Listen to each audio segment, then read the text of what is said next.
Dengan mempelajari Sirah Nabawiyah, maka makin menambah kecintaan kepadanya. Semoga yang subscribe juga dimudahkan jalannya menuju surga. Silahkan tekan tombol like supaya postingan ini semakin tersebar.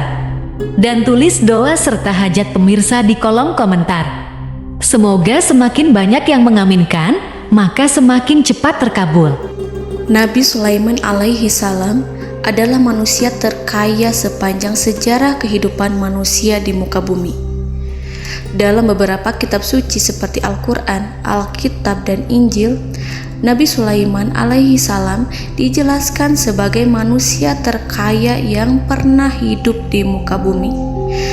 Tidak ada satupun manusia yang bisa mengalahkan total kekayaannya hingga hari kiamat tiba. Para arkeolog telah menemukan situs peninggalan sejarah Islam yang mengungkap total kekayaan Nabi Sulaiman alaihi salam. Ernst bin Yosef, seorang profesor dari Tel Aviv University, seorang peneliti, ia menyatakan bahwa 3000 tahun yang lalu Nabi Sulaiman alaihi salam diperkirakan memiliki kekayaan senilai 2,2 triliun US dollar. Apabila dikonversikan dengan nilai mata uang rupiah, maka nilainya setara dengan 32.891.870 triliun rupiah. Nilai itu berkali-kali lipat lebih banyak dari total kekayaan negara Indonesia yang hanya mencapai 11.454 triliun per 30 Desember 2021. Nabi Sulaiman alaihi salam memiliki beberapa mukjizat. Di antaranya adalah dapat berbicara dengan bahasa binatang. Beliau dapat memerintah mereka untuk melakukan sesuatu. Beliau juga dapat mengendalikan besar kecilnya tekanan angin dan dapat mengatur ke arah mana angin akan berhembus. Sehingga dengan itu Nabi Sulaiman dapat memanfaatkan angin sebagai kendaraannya dan juga kendaraan tentaranya. Nabi Sulaiman juga bisa melunakkan besi dan membentuknya menjadi pakaian perang yang anti tusukan senjata tajam. Nabi Sulaiman juga memimpin para jin. Mereka tunduk dan patuh pada perintah Nabi Sulaiman alaihi salam. Tidak hanya setan, iblis laknatullah yang merupakan makhluk pembangkang dapat dibuat tunduk bertekuk lutut pada perintah-perintah Nabi Sulaiman. Nabi Sulaiman bisa melakukan teleportasi, yaitu berpindah dari suatu tempat ke tempat yang lain dalam waktu singkat. Peristiwa itu dibuktikan dengan pemindahan singgasana Ratu Balqis atas perintah Nabi Sulaiman. Nabi Sulaiman dikenal sebagai raja yang adil dan bijaksana. Nabi Sulaiman diberkahi kecerdasan yang luar biasa untuk menyatupadukan segenap kekuatan yang Allah berikan kepadanya. Ia mengelola dan membawa kerajaannya menjadi kekuatan raksasa yang tak terkalahkan di masanya dengan segenap kemampuan yang dimilikinya. Tentara Nabi Sulaiman adalah tentara terkuat di bumi tanpa ada yang menandingi. Pertanyaan mendasar yang muncul kali ini adalah dari mana sumber kekayaan dan kekuatan Nabi Sulaiman alaihi salam? Untuk mendapat jawaban dari pertanyaan itu, simak video ini sampai akhir. Sebelum itu, mari bantu channel ini terus berkembang dengan cara subscribe dan nyalakan tanda loncengnya. Berikan komentar yang positif dan berikan like serta share video ini. Bismillahirrahmanirrahim. Sungguh kami benar-benar telah menganugerahkan ilmu kepada Daud dan Sulaiman. Keduanya berkata, segala puji bagi Allah yang melebihkan kami dari kebanyakan hamba-hambanya yang mukmin. Sulaiman telah mewarisi Daud dan dia berkata, wahai manusia, kami telah diajari untuk memahami bahasa burung dan kami dianugerahi segala sesuatu. Sesungguhnya, semua ini benar-benar karunia yang nyata. Quran Surat An-Naml ayat 15-16. Saudara-saudaraku yang dirahmati Allah, pada ayat di atas disebutkan bahwa Sulaiman telah mewarisi Daud. Nabi Sulaiman mewarisi Nabi Daud dalam sisi kenabian dan kekuasaan, bukan mewarisi harta, karena para nabi tidak mewariskan harta. Sebab sepeninggalan mereka, harta para nabi menjadi sedekah bagi orang-orang yang ada di sekitarnya, yaitu orang-orang fakir dan orang-orang yang membutuhkan. Dan harta para nabi tidak dikhususkan bagi kalangan keluarganya. Rasulullah Shallallahu Alaihi Wasallam bersabda, "Kami para nabi tidak mewariskan." Nabi Sulaiman mewarisi kenabian dari Nabi Daud. Ini adalah hal yang jelas. Allah telah memilihnya sebagai nabi dari Bani Israel. Begitu juga Allah telah memberinya kekuasaan kerajaan sehingga ia menjadi pemimpin Bani Israel. Barangkali sesuatu yang paling penting yang diwarisi oleh Nabi Sulaiman dari Nabi Daud adalah tradisi militer. Kemajuan militer yang dahsyat telah berpindah kepada Nabi Sulaiman. Nabi Daud sebenarnya adalah seorang pengembala kambing yang sangat miskin, tetapi seiring dengan perjalanan waktu, ia menjadi komandan pasukan tiada tanding. Nabi Daud alaihi salam mengetahui bahwa kekuatan hakiki yang mengatur alam semesta adalah kekuatan Allah. Ketika Nabi Daud mengelurkan tangannya dan memegang potongan batu, lalu beliau melemparkannya dengan ketepel ke arah Jalut, kepala Jalut retak dan ambruk menghantam tanah. Ini sebagai bentuk demonstrasi kekuatan darinya. Kehadiran Nabi Daud mengubah pasukan Bani Israel, di mana mereka sebelumnya lari jika berhadapan dengan musuh. Maka kini keberadaan mereka mulai diperhitungkan di masa hidupnya. Nabi Daud mengalami peperangan yang sangat banyak, tapi Al-Quran tidak menceritakan secara terperinci. Hal itu dikarenakan karena Al-Quran adalah kitab dakwah di jalan Allah, bukan kitab sejarah.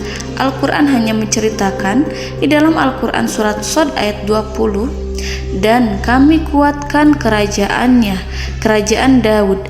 Ayat tersebut berarti bahwa Nabi Daud belum terkalahkan dalam peperangan yang diikutinya.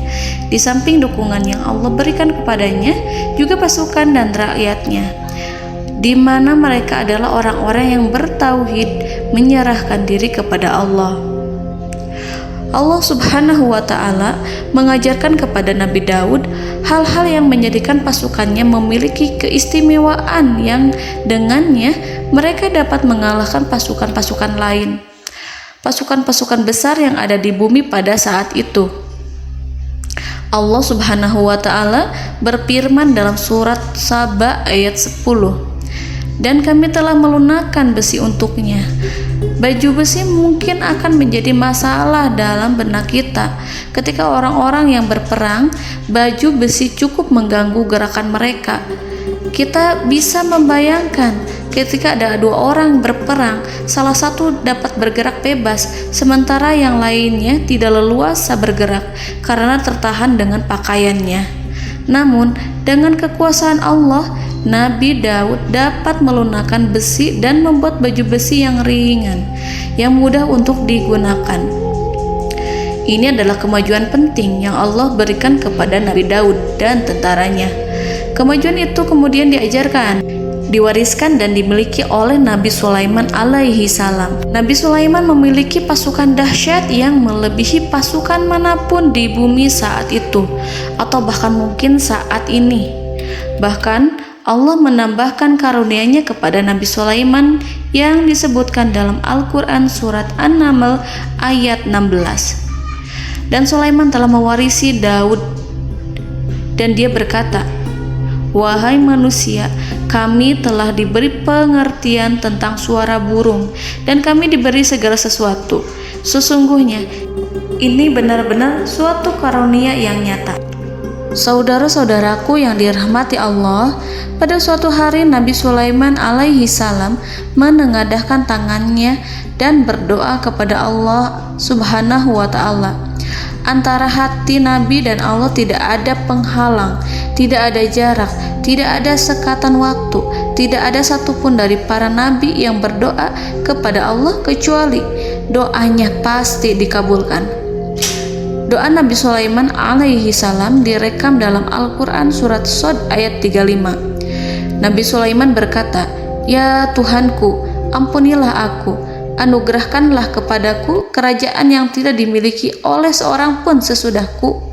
Nabi Sulaiman menginginkan dari Allah sesuatu kerajaan yang belum pernah diperoleh oleh siapapun setelahnya. Allah Subhanahu wa Ta'ala mengabulkan doa Nabi Sulaiman dan memberinya kerajaan tersebut. Nabi Sulaiman mewarisi kekuasaan, kenabian, hikmah ilmu dari Nabi Daud alaihi salam. Orang-orang menyebut Nabi Sulaiman Al-Hakim, Sulaiman yang bijaksana. Kebijaksanaannya tidak terbatas pada keadilan di tengah-tengah manusia dan juga kasih sayangnya kepada mereka. Namun, kebijaksanaan Nabi Sulaiman juga berlaku di kalangan burung dan binatang lainnya. Nabi Daud juga mengenal bahasa burung, tetapi Nabi Sulaiman dapat berbicara dengan bahasa burung. Bahkan, ia dapat menggantikannya sebagai pembantunya ketika Nabi Daud bertasbih di gunung-gunung. Dan burung-burung serta binatang-binatang buas ikut bertasbih bersamanya. Bahkan angin pun berhenti untuk mendengarkan tasbih itu. Sedangkan Nabi Sulaiman, Allah Subhanahu wa Ta'ala memberinya karunia lebih dari itu, di mana binatang-binatang buas tunduk padanya. Begitu juga angin dan burung. Saudara-saudaraku yang dirahmati Allah, Nabi Sulaiman alaihi salam mampu mendengarkan bisikan semut yang berbicara kepada sesama mereka. Bahkan, ia mampu memerintahkan semut tersebut sehingga semut itu menjadi taat pada perintahnya. Pasukan Nabi Sulaiman memiliki kekuatan yang sangat dahsyat. Belum pernah ada di dunia ini satu pasukan pun yang memiliki kekuatan seperti itu. Kekuatan Nabi Sulaiman berasal dari beberapa kombinasi yang sangat mengagumkan, sehingga karenanya ia tidak dapat tertandingi. Kekuatan itu terdiri dari manusia, binatang-binatang, jin, dan lain sebagainya.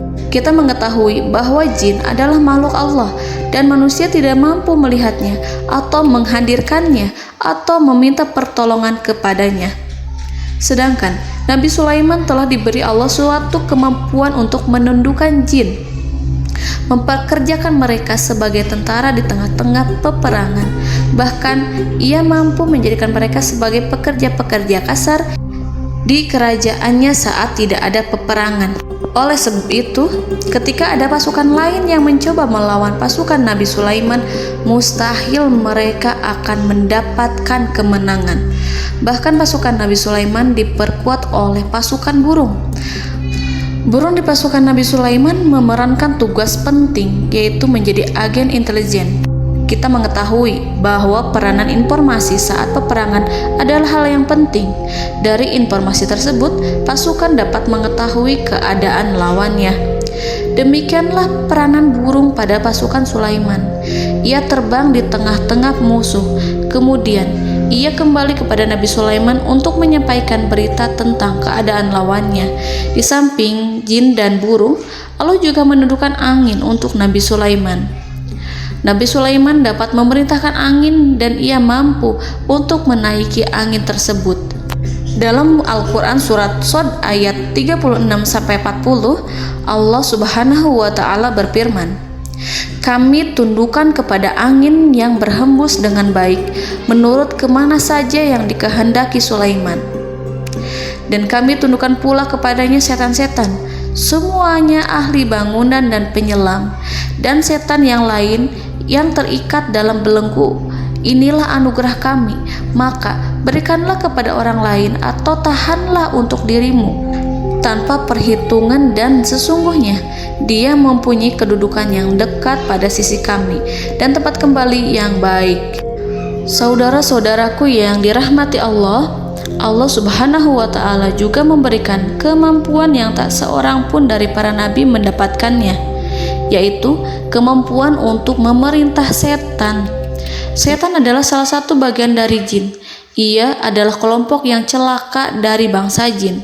Kelompok ini sebenarnya tidak mampu dikuasai oleh manusia, bahkan jin yang soleh tidak dapat mengatur setan. Adapun Nabi Sulaiman, Allah telah memberinya kekuasaan untuk menundukkan setan dan mempekerjakannya, bahkan mengikatnya dengan rantai serta menghukumnya jika ia menentang pada perintahnya. Setan membangun untuk Sulaiman istana-istana, patung-patung dan alat-alat perang. Bahkan setan-setan itu menyelam ke dasar lautan untuk mengeluarkan permata dan yakut untuk Sulaiman.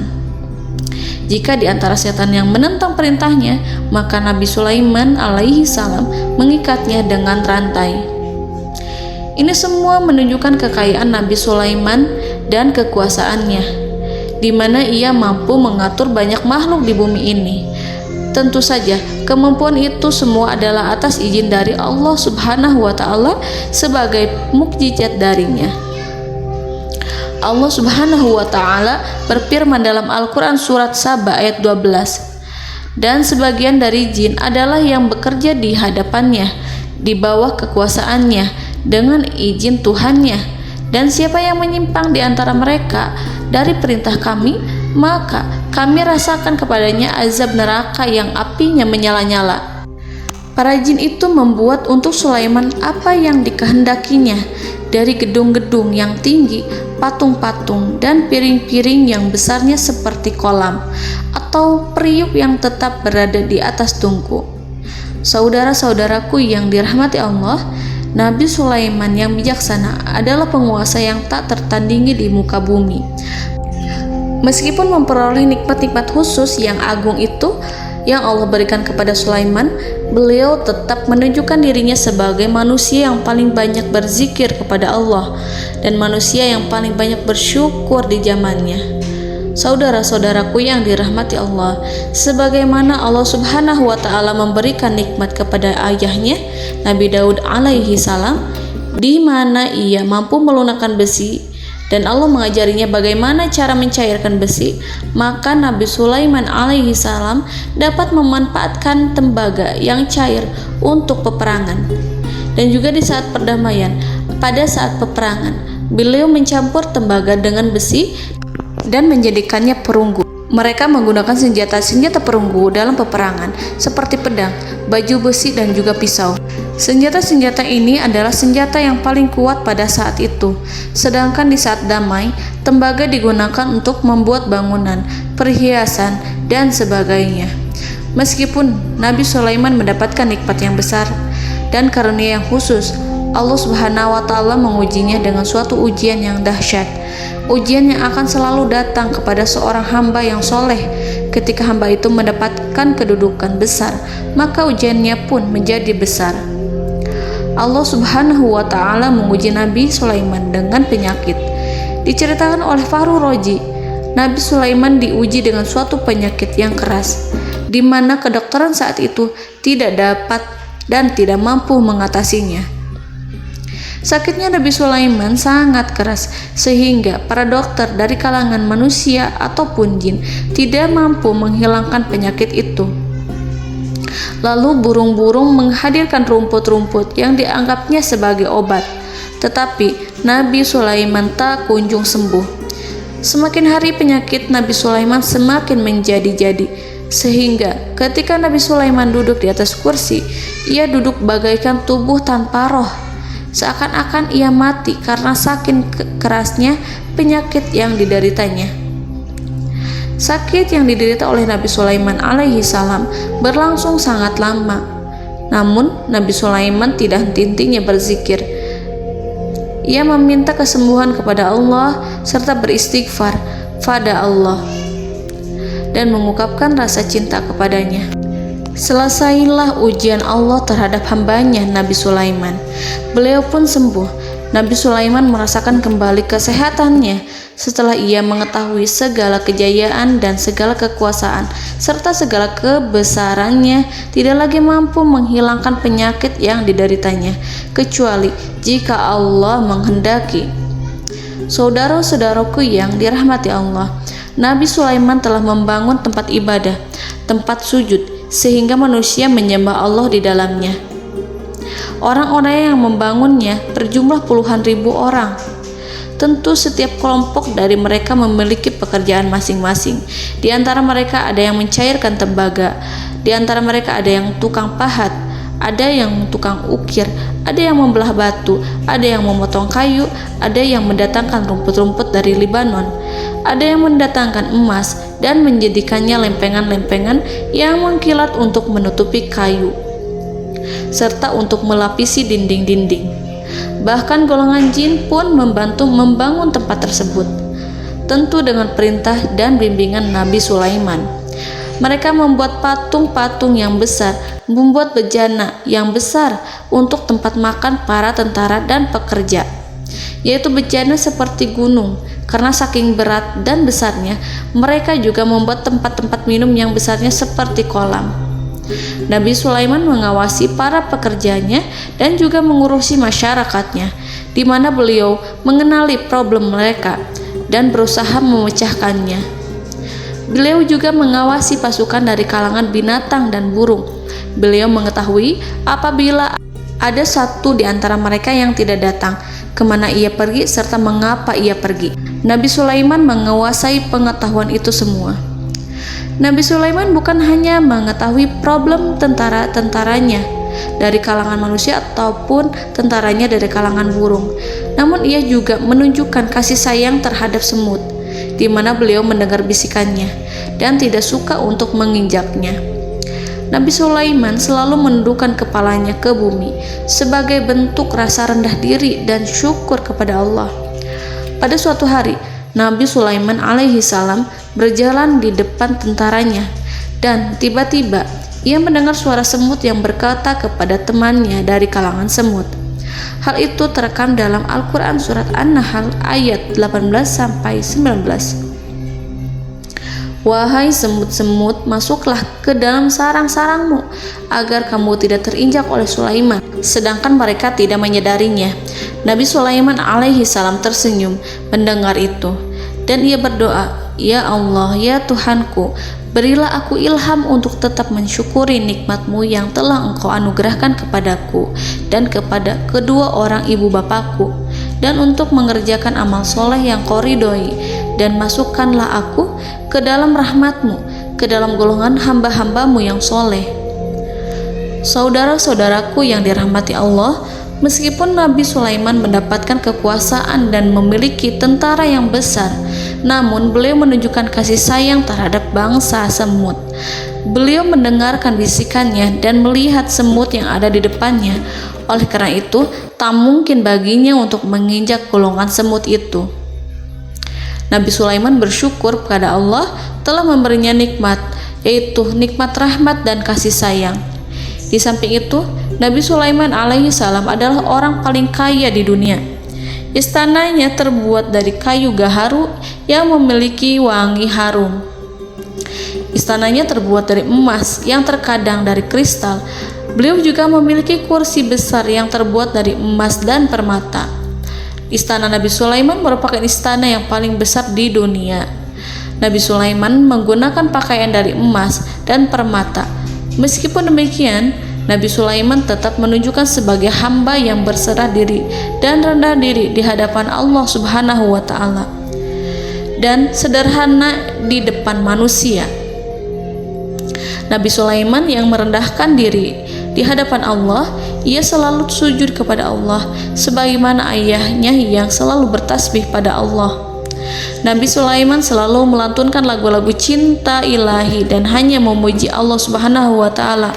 Pada suatu hari, Nabi Sulaiman alaihi salam mengeluarkan perintah kepada pasukannya untuk bersiap-siap. Kemudian Nabi Sulaiman keluar dan memeriksa pasukannya satu demi satu. Kelompok yang pertama adalah kelompok manusia. Nabi Sulaiman memperhatikan kesiapan mereka. Lalu Nabi Sulaiman mengeluarkan perintah-perintah kepada mereka. Kemudian Nabi Sulaiman memeriksa kelompok jin dan menyampaikan perintahnya kepada mereka. Beliau memenjarakan jin yang tampak bermalas-malasan saat bekerja. Lalu beliau memeriksa binatang dan berkata kepada mereka, apakah mereka sudah makan dengan baik? Apakah mereka tidur dengan nyenyak?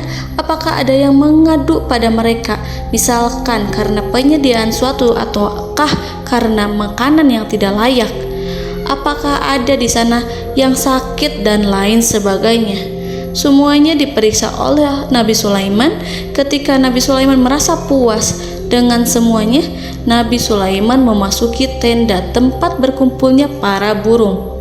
Nabi Sulaiman alaihissalam kemudian memasuki tenda tersebut, mengamati keadaan di sekitarnya, sehingga beliau mengetahui bahwa ada satu burung yang tidak hadir, yaitu burung hudhud.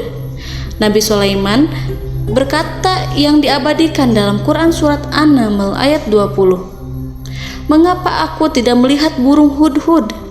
Burung-burung yang lain tampak terdiam sebagai penghormatan, dan mereka mendengarkan apa yang akan dikatakan pemimpin mereka.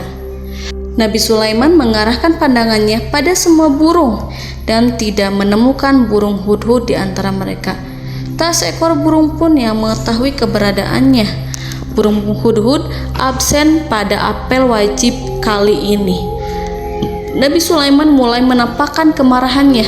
Tiba-tiba, seekor burung kecil memberanikan diri untuk berkata kepada Nabi Sulaiman, "Wahai Nabi yang mulia, seharusnya hudhud ada bersamaku kemarin untuk melaksanakan tugas penyelidikan. Ia adalah pemimpin misi, namun burung hudhud belum datang. Oleh karena itu aku tidak pergi bersamanya." Burung itu tampak gemetar. Nabi Sulaiman mengetahui bahwa hudhud tidak hadir dan tak seorang pun mengetahui kemana ia pergi. Burung hudhud pergi tanpa izin terlebih dahulu. Dalam keadaan marah, Nabi Sulaiman berkata, "Sungguh aku benar-benar akan mengazabnya dengan azab yang sangat keras atau benar-benar menyembelihnya, kecuali jika ia benar-benar datang kepadaku dengan alasan yang jelas." Kawanan burung-burung yang mengetahui bahwa Nabi Sulaiman sedang marah dan telah menetapkan untuk menyiksa burung hudhud atau menyembelihnya atau justru memaafkannya dengan syarat ia datang dengan membawa alasan yang dapat menyelamatkannya, atau dengan kata lain, burung hudhud dapat memastikan bahwa ia melaksanakan tugas yang penting. Nabi Sulaiman menunjukkan kemarahan yang besar sehingga siapapun akan merasa takut kepada Nabi Sulaiman yang marah. Seekor burung tampak gemetar, ketakutan melihat kemarahan Nabi Sulaiman. Lalu beliau mengulurkan tangannya ke burung itu dan memegang-megang kepalanya, sehingga burung itu pun merasa tenang dan rasa takutnya hilang. Nabi Sulaiman kemudian pergi dari tempat burung tersebut. Nabi Sulaiman masih memikirkan keadaan burung hudhud. Seharusnya burung hudhud menjadi bagian penting dari badan intelijen. Apakah ia pergi untuk menyingkap suatu, atau apakah ia pergi hanya untuk bermain-main? Nabi Sulaiman telah memperhatikan dan mengetahui bahwa burung hudhud adalah seekor burung yang cerdik dan juga fasih berbicara. Terkadang Nabi Sulaiman mendapati burung hudhud sedang bermain-main dan menunda-nunda pekerjaannya. Namun ketika Nabi Sulaiman melihatnya, burung hudhud memahami bahwa perbuatannya tidak benar.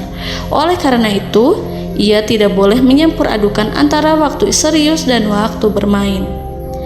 Tidak lama setelah itu, burung hudhud tiba di tempat para burung. Burung-burung yang lain berkata kepadanya, "Wahai hudhud, pergilah engkau ke tempat Nabi Sulaiman. Jika ia mengetahui bahwa engkau telah sampai, jiwamu benar-benar terancam." Mendengar itu, burung hudhud segera beranjak. Ia terbang menemui Nabi Sulaiman. Pada waktu itu, Nabi Sulaiman sedang duduk bersama tentaranya yang lain. Burung hudhud berdiri. Ia telah merencanakan untuk memulai pembicaraan dengan Nabi Sulaiman sebelum Nabi Sulaiman bertanya kepadanya kemana dia pergi. Ini sebagai bukti bahwa hudhud telah melaksanakan suatu tugas yang penting. Dalam surat An-Nahl ayat 22, burung hudhud, "Aku telah mengetahui sesuatu yang kamu belum mengetahuinya, dan kubawa kepadamu dari negeri Saba suatu berita penting yang diyakini." Seakan-akan burung hudhud hendak berkata, "Aku adalah hudhud yang miskin, tapi Aku mengetahui apa yang tidak engkau ketahui, dan aku telah datang kepadamu dari kerajaan Saba dengan membawa berita yang sangat penting. Nabi Sulaiman tampak terdiam menunggu Hudhud menyelesaikan kisahnya. Dalam surat An-Naml ayat 23-24, burung Hudhud berkata, "Sesungguhnya aku menjumpai seorang wanita yang memerintah mereka. Dia dianugerahi segala sesuatu serta mempunyai singgasana yang besar. Aku mendapati dia dan kaumnya menyembah matahari selain Allah. Dan setan-setan telah menjadikan mereka memandang indah perbuatan-perbuatan mereka, lalu menghalangi mereka dari jalan Allah, sehingga mereka tidak mendapat petunjuk." Burung Hudhud diam. Nabi Sulaiman merasa bahwa Hudhud menunjukkan kepasihan lisannya.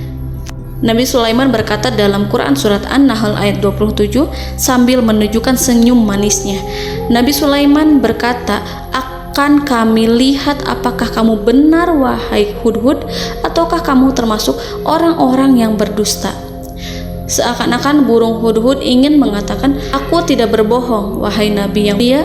Namun diamnya Sulaiman membuat takut sehingga burung Hudhud terdiam. Nabi Sulaiman terdiam karena berpikir, lalu ia memutuskan sesuatu setelah itu. Beliau melihat kepada lainnya dan meminta secari kertas dan pena. Nabi Sulaiman menulis surat yang singkat dan menyerahkan kepada Hudhud serta memerintahkan kepadanya seperti yang dikatakan dalam Quran surat An-Nahl ayat 28. "Pergilah dengan membawa suratku ini, lalu jatuhkanlah kepada mereka, kemudian berpalinglah dari mereka, lalu perhatikanlah apa yang mereka bicarakan." Al-Quranul Karim hanya menceritakan dalam Al-Quran surat An-Naml bagaimana perginya Hudhud dan bagaimana ia menyerahkan surat itu. Lalu Al-Quran langsung menyebut keadaan kerajaan Balqis yang saat itu sedang membaca surat di depan para pembesar kerajaan dan para menterinya. Dalam Quran surat An-Naml ayat 29-31, berkatalah Balqis, "Wahai pembesar-pembesar, sesungguhnya telah dijatuhkan kepadaku sebuah surat yang mulia. Sesungguhnya surat ini dari Sulaiman, dan sesungguhnya isinya dengan menyebut nama Allah yang Maha Pengasih lagi Maha Penyayang, bahwa janganlah kalian berlaku sombong terhadapku dan datanglah kepadaku sebagai orang-orang yang berserah diri." Saudara-saudaraku yang dirahmati Allah, dalam surat tersebut Nabi Sulaiman menyebutkan supaya mereka menyerahkan diri dan tunduk kepada perintah Nabi Sulaiman. Nabi Sulaiman memerintahkan agar mereka meninggalkan penyembahan terhadap matahari. Nabi Sulaiman tidak mempersoalkan akidah mereka dan tidak memuaskan mereka dengan apapun. Nabi Sulaiman hanya memerintahkan bahwa ia berada di atas kebenaran. Bukankah ia didukung kekuatan yang berlandaskan keyakinan yang dimilikinya? Nabi Sulaiman hanya memerintahkan mereka agar tunduk dan patuh kepadanya. Ratu Sabak menyampaikan surat tersebut di tengah-tengah kaumnya.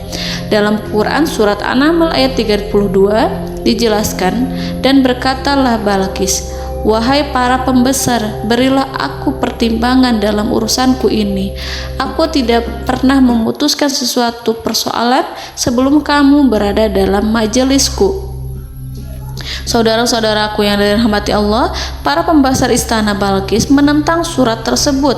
Isi surat itu membangkitkan kesombongan kaum Saba, di mana mereka merasa lebih kuat.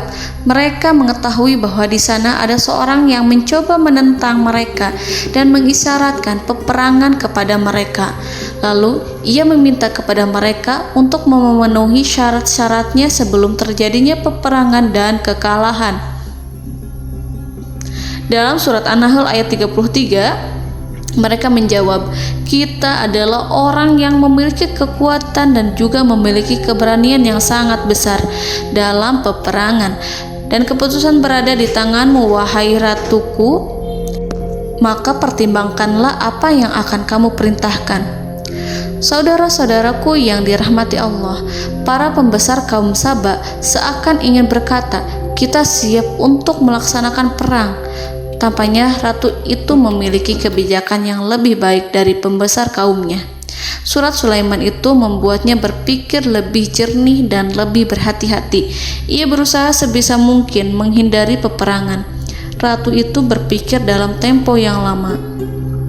Nama Sulaiman tidak diketahuinya dan ia pun belum pernah mendengarnya. Oleh karena itu, Ratu kaum Saba tidak mampu mengetahui dan mendeteksi seberapa besar kekuatan Nabi Sulaiman. Boleh jadi Nabi Sulaiman memiliki kekuatan yang dahsyat, sehingga ia mampu memerangi kekuasaannya dan mengalahkannya. Kemudian Ratu memperhatikan apa yang ada di sekelilingnya.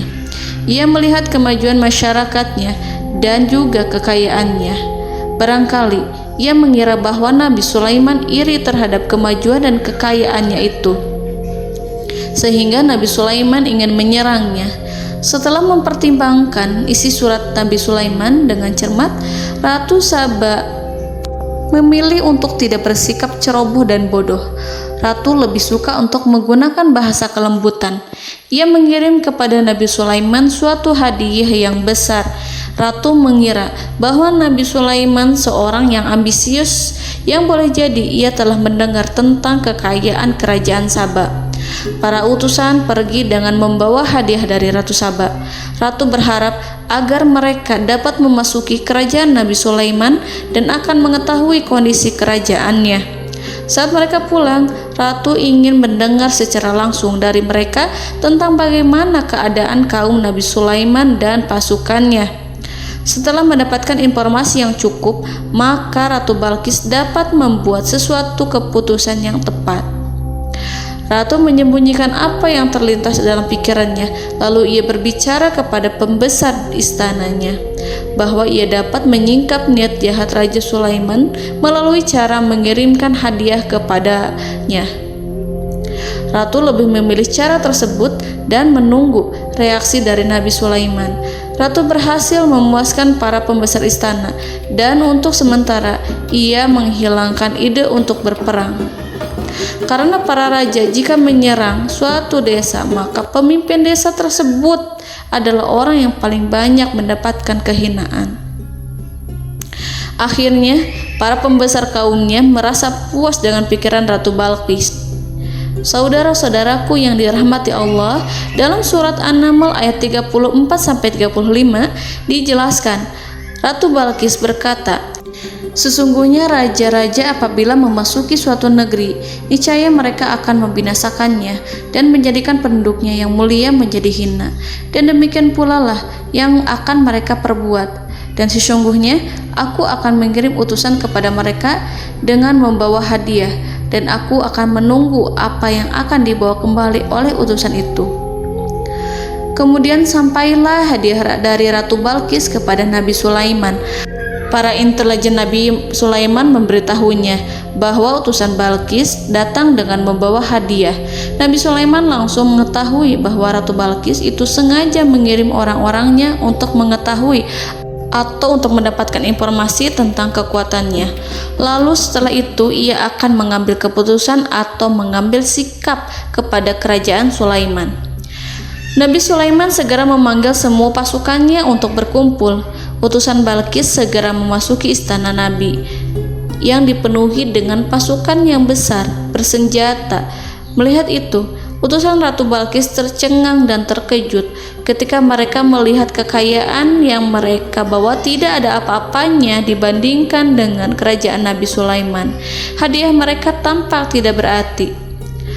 Emas yang mereka bawa tampak tidak memiliki makna saat mereka memasuki istana Nabi Sulaiman yang terbuat dari kayu-kayu pohon gaharu yang mengeluarkan bau yang harum serta dihiasi dengan emas permata. Para utusan Ratu Balqis berdiri bersama Nabi Sulaiman dan menyaksikan bagaimana Nabi Sulaiman mengendalikan pasukannya. Kemudian mereka mulai berpikir tentang kekuatan dan kualitas pasukan Nabi Sulaiman. Betapa kagetnya mereka ketika melihat di tengah-tengah pasukan itu terdapat singa, burung, dan tentara dari kalangan manusia yang mampu terbang. Mereka pun sadar bahwa mereka di hadapan pasukan yang tiada tandingannya. Selesailah demonstrasi pasukan Nabi Sulaiman.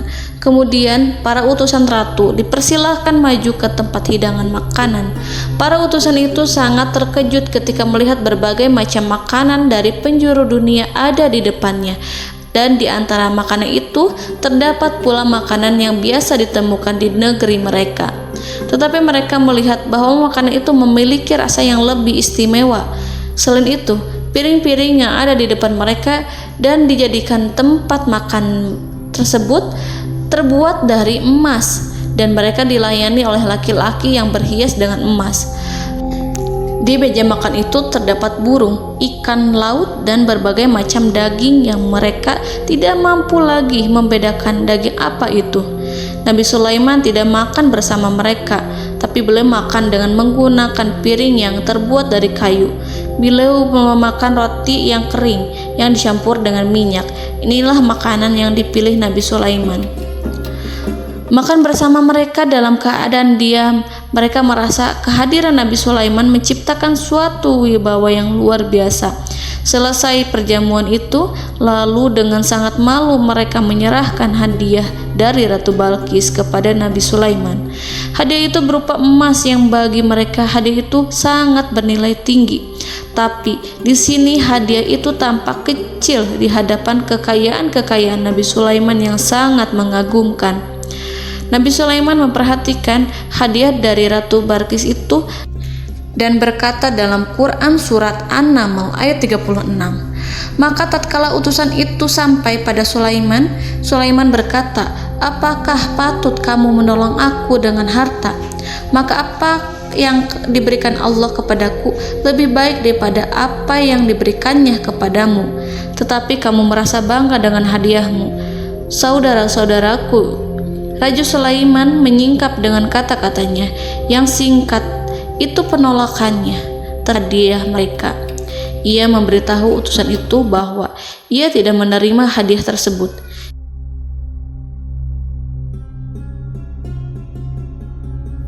Janganlah kalian berlaku sombong terhadapku dan datanglah kepadaku sebagai orang-orang yang berserah diri. Lalu Nabi Sulaiman berkata kepada mereka dengan pelan. Hal itu diabadikan dalam Quran surat An-Naml ayat 37. Kembalilah kepada mereka, sungguh kami akan mendatangi mereka dengan bala tentara yang mereka tidak kuasa melawannya, dan pasti kami akan mengusir mereka dari negeri itu, yaitu negeri Saba, dengan terhina, dan mereka akan menjadi tawanan-tawanan yang hina. Saudara-saudaraku yang dirahmati Allah, Nabi Sulaiman kemudian meninggalkan para utusan ratu setelah terlebih dahulu mengancam mereka. Para utusan itu berharap agar Nabi Sulaiman mau menunggu kunjungan Ratu Balqis yang akan membawa misi perdamaian. Akhirnya sampailah para utusan Ratu Balqis ke negeri Saba. Mereka segera menuju istana sang ratu. Mereka memberitahu bahwa negeri mereka sedang ada di ujung tanduk. Mereka menceritakan kepada ratu tentang kekuatan Nabi Sulaiman dan tidak mungkin bagi mereka mampu melawannya. Mereka meyakinkan Ratu Balqis bahwa ia harus mengunjunginya dan melihat sendiri bagaimana kebesaran kerajaan Nabi Sulaiman. Kemudian ratu menyiapkan dirinya untuk pergi menuju kerajaan Nabi Sulaiman. Nabi Sulaiman duduk di kursi kerajaan di tengah-tengah para pembesarnya dan para menterinya serta para komandan pasukannya. Beliau berpikir tentang sosok Ratu Balqis. Nabi Sulaiman mengetahui bahwa Ratu Balqis menuju tempatnya. Balqis dikelilingi rasa takut. Nabi Sulaiman berpikir sejenak tentang bagaimana matahari disembah. Ia memikirkan bagaimana informasi yang diterima oleh intelijennya tentang kemajuan kerajaan Balqis dalam bidang kesenian dan ilmu pengetahuan. Nabi Sulaiman bertanya kepada dirinya sendiri, apakah kemajuan menjadi penghalang untuk mengetahui kebenaran? Apakah ratu itu senang dengan kekuatan yang dicapainya? Dan ia membayangkan bahwa kekuatannya adalah segalanya. Dengan kemajuan yang dimilikinya, Nabi Sulaiman ingin membuat kejutan agar ratu mengetahui bahwa Islam yang diyakini oleh Nabi Sulaiman adalah satu-satunya yang mampu mendatangkan kemajuan dan kekuatan yang hakiki, sehingga ia dapat membandingkan antara keyakinannya dalam menyembah matahari beserta kemajuan yang dicapainya dengan keyakinan Nabi Sulaiman beserta kemajuan yang diraihnya. Saudara-saudaraku yang dirahmati Allah, para mata-mata Nabi Sulaiman telah memberitahunya bahwa hal yang sangat disegani dan dikagumi oleh kaum Balkis adalah kerajaan Saba, yaitu singgasana Ratu Balkis. Singgasana itu terbuat dari emas dan batu delima. Singgasana tersebut dijaga oleh penjaga yang sangat disiplin, di mana mereka tidak pernah lalai sedikit pun. Oleh karena itu, sangat tepat apabila Nabi Sulaiman menghadirkan singgasananya di sini, di kerajaannya, sehingga ketika ratu tiba, maka ia dapat duduk di atasnya. Nabi Sulaiman ingin membuat kejutan kepadanya dan menunjukkan bahwa kemampuannya tersebut yang berlandaskan pada keislaman. Nabi Sulaiman melakukan yang demikian itu dengan harapan agar si ratu tunduk kepadanya. Ide itu terlintas dalam diri Nabi Sulaiman. Lalu ia mengangkat kepalanya dan menoleh kepada anak buahnya. Hal itu diabadikan dalam Quran Surat An-Naml ayat 38. Wahai para pembesar, siapakah di antara kamu sekalian yang sanggup membawa singgasananya kepadaku sebelum mereka datang kepadaku sebagai orang-orang yang berserah diri? Saudara-saudaraku, perhatikanlah ungkapan pikiran Nabi Sulaiman tersebut. Semua pemikirannya berkisar tentang keislaman para penyembah matahari, tentang bagaimana beliau dapat memberikan petunjuk kepada mereka di jalan Allah. Yang pertama menjawab pertanyaan Nabi Sulaiman adalah jin Ifrit. Dalam Quran Surat An-Naml ayat 39, berkatalah Ifrit yang cerdik dari golongan jin, aku akan datang kepadamu dengan membawa singgasana itu sebelum kamu berdiri dari tempat dudukmu. Sesungguhnya aku benar-benar kuat untuk membawanya, lagi dapat dipercaya. Nabi Sulaiman berdiri dari tempat duduknya setelah 1 atau 2 jam. Jin itu berjanji kepadanya untuk menghadirkan singgasana Balkis sebelum itu. Istana Nabi Sulaiman di Palestina, sedangkan istana Balkis terletak di Yaman. Antara singgasana tersebut dengan singgasana Nabi Sulaiman berjarak lebih dari ribuan mil. Barangkali pesawat yang cepat sekalipun yang kita kenal hari ini tidak akan mampu membawa dan mendatangkan istana itu dalam waktu 1 jam. Tetapi masalahnya di sini berhubung dengan kekuatan jin yang serba misterius, Nabi Sulaiman tidak mengomentari sedikit pun terhadap apa yang dikatakan oleh Ifrit. Nabi Sulaiman tapak menunggu tanggapan dari yang lain yang mampu menghadirkan singgasana Balkis yang lebih cepat dari jin Ifrit. Nabi Sulaiman menoleh kepada seorang di sana yang duduk di atas naungan.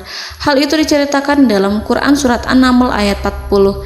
Berkatalah seorang yang mempunyai ilmu dari Alkitab, aku akan membawa singgasana itu kepadamu sebelum matamu berkedip.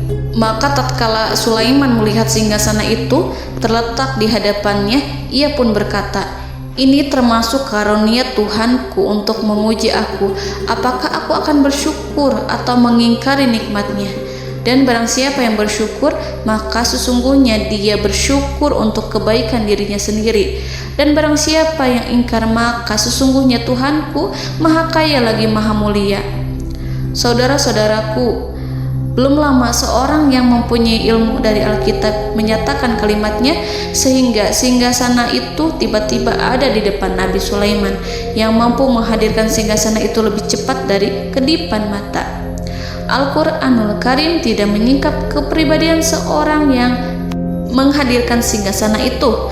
Al-Quran hanya menggarisi bahwa orang itu mempunyai ilmu dari Alkitab. Al-Quran tidak menjelaskan kepada kita apakah ia seorang malaikat ataukah manusia ataukah jin. Al-Quran sengaja tidak menyingkap informasi tersebut. Saudara-saudaraku yang dirahmati Allah, setelah melihat singgasana itu, Nabi Sulaiman bersyukur kepada Allah. Ia mulai memperhatikan singgasana sang ratu. Singgasana tersebut merupakan simbol pembangunan dan juga kemajuan, tetapi tampaknya ia hanya sesuatu yang biasa saja jika dibandingkan dengan kekuasaan dan kebesaran ciptaan yang dibuat oleh manusia dan jin di kalangan istana Nabi Sulaiman. Nabi Sulaiman memikirkan dalam tempo yang lama singgasana Ratu Balkis itu. Kemudian beliau memerintahkan agar singgasana itu diperbaiki, sehingga saat Ratu Balkis datang, Nabi Sulaiman akan mengujinya apakah Ratu Balkis dapat mengenali singgasananya ataukah tidak.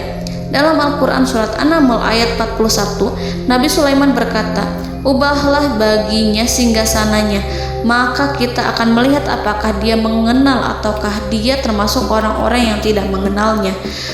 Saudara-saudaraku yang dirahmati Allah, Nabi Sulaiman memerintahkan agar dibangun istana yang akan digunakan untuk menyambut Ratu Balqis. Nabi Sulaiman memilih tempat di laut dan ia memerintahkan agar dibangun suatu istana di mana sebagian besar terdiri dari air laut.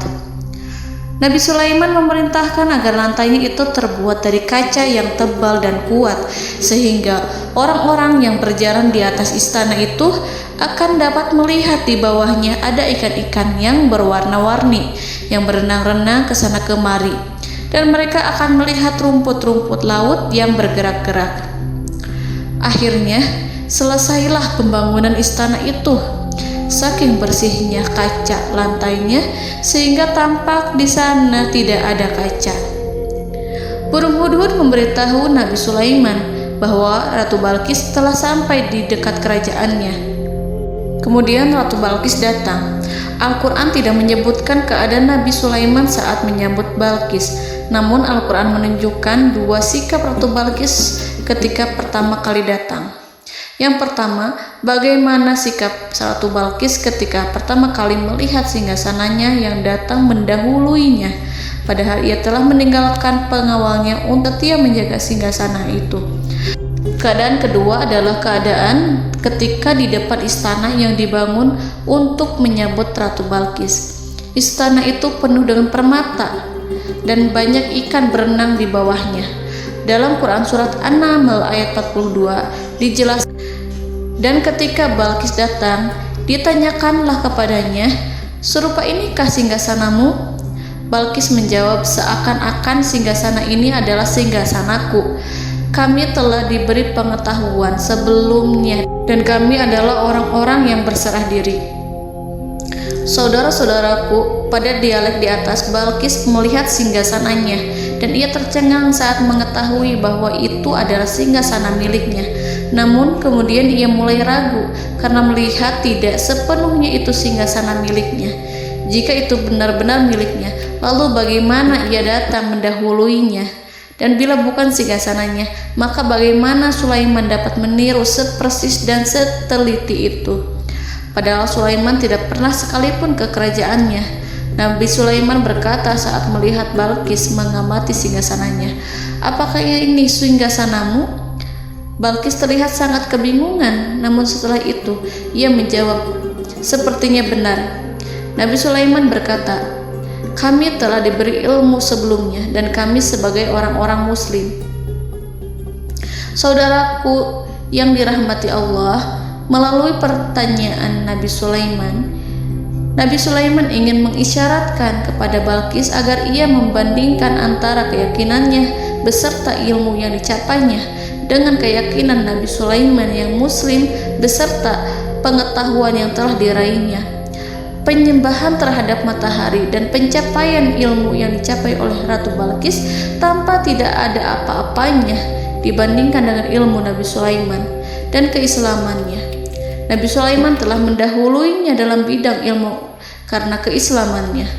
Karena itu, sangat mudah baginya untuk mengungguli Balqis dalam ilmu-ilmu yang lainnya. Demikianlah yang disyaratkan dalam pertanyaan Nabi Sulaiman kepada Ratu Balqis. Ratu Saba itu mengetahui bahwa ini adalah singgasananya, di mana singgasana itu datang lebih dahulu daripada dirinya. Beberapa bagian darinya telah diubah saat Balqis masih di perjalanan menuju ke tempat Nabi Sulaiman. Ia berpikir kemampuan apa yang dimiliki Nabi Sulaiman. Ratu Balqis tercengang melihat apa yang disaksikannya, yang berupa buah dari keimanan Nabi Sulaiman dan hubungannya dengan Allah Subhanahu wa Ta'ala. Sebagaimana Balqis juga tercengang ketika melihat kemajuan di bidang ilmu pembangunan, seni, dan ilmu-ilmu yang lainnya. Maka ia tidak lebih kagum lagi saat melihat hubungan yang kuat antara keislaman Nabi Sulaiman dengan ilmunya serta kemajuan yang diraihnya. Dalam Al-Quran surat An-Naml ayat 43 dijelaskan, dan apa yang disembahnya selama ini selain Allah mencegahnya untuk melahirkan keislamannya, karena sesungguhnya ia terdahulu termasuk orang-orang yang kafir. Saudara-saudaraku yang dirahmati Allah, berguncanglah dalam benak Balqis ribuan hal ketika melihat keyakinan kaumnya runtuh di hadapan Nabi Sulaiman. Ia menyadari matahari yang disembahnya hanya merupakan ciptaan Allah, dan Allah lah yang menggerakkannya untuk hamba-hambanya. Lalu terbitlah matahari kebenaran dalam dirinya. Hatinya diterangi oleh cahaya baru yang tidak akan tenggelam seperti tenggelamnya matahari. Masa keislamannya hanya menunggu waktu. Ratu Balqis memilih waktu yang tepat untuk mengumumkan keislamannya. Allah Subhanahu wa Ta'ala berfirman dalam Quran Surat An-Naml ayat 44. Dikatakan kepadanya, masuklah ke dalam istana. Maka tatkala ia melihat lantai istana itu, dikiranya kolam air yang besar dan disingkapnya dua betisnya. Berkatalah Sulaiman, sesungguhnya ia adalah istana licin yang terbuat dari kaca. Berkatalah Balqis, wahai Tuhanku, sesungguhnya aku telah berbuat zalim terhadap diriku, dan aku berserah diri bersama Sulaiman kepada Allah Tuhan semesta alam. Saudara-saudaraku yang dirahmati Allah, dikatakan kepada Balqis, masuklah ke dalam istana. Ketika ia masuk, maka ia tidak menyaksikan adanya kaca, tetapi ia melihat air, sehingga ia mengira akan bersinggungan dengan air. Lalu ia menyingkapkan sedikit bajunya agar bajunya itu tidak basah. Nabi Sulaiman mengingatkannya tanpa melihatnya agar ia tidak khawatir terhadap pakaiannya, karena pakaiannya tidak akan basah sebab di sana tidak ada air. Itu sekedar kaca yang halus, yang saking halusnya sehingga ia tidak tampak. Pada kesempatan itulah Balqis mengumumkan keislamannya yang mengakui kelalimannya, dan ia menyatakan menyerahkan diri kepada Nabi Sulaiman dan kepada Allah Tuhan semesta alam. Lalu kaumnya pun mengikutinya dan mereka memeluk Islam. Balqis menyadari ia berhadapan dengan penguasa yang terbesar di bumi dan Nabi Allah yang mulia. Untuk pertama kalinya, wajah Sulaiman tampak dihiasi dengan senyuman yang menunjukkan kepuasannya sejak Balqis mengunjunginya. Demikianlah Nabi Sulaiman mewujudkan kejayaannya yang hakiki dan menyebarkan cahaya Islam di muka bumi. Saudara-saudaraku, Al-Quran tidak menyebutkan kisah Balqis setelah keislamannya. Para ahli tafsir mengatakan bahwa ia menikah dengan Nabi Sulaiman. Selain itu, ada yang mengatakan bahwa ia menikah dengan salah satu orang dekat Nabi Sulaiman. Ada juga yang mengatakan bahwa sebagian Raja Habasyah adalah keturunan dari buah perkawinan ini. Wallahu a'lam bishawab. Saudara-saudaraku yang dirahmati Allah, Nabi Sulaiman hidup di tengah-tengah kejayaan dan kemuliaan di bumi. Kemudian Allah menetapkan kematian untuknya, sebagaimana kehidupan Sulaiman berada di puncak kemuliaan dan kejayaan yang penuh dengan keajaiban yang luar biasa. Maka kematiannya pun merupakan tanda-tanda kebesaran Allah yang penuh dengan keajaiban.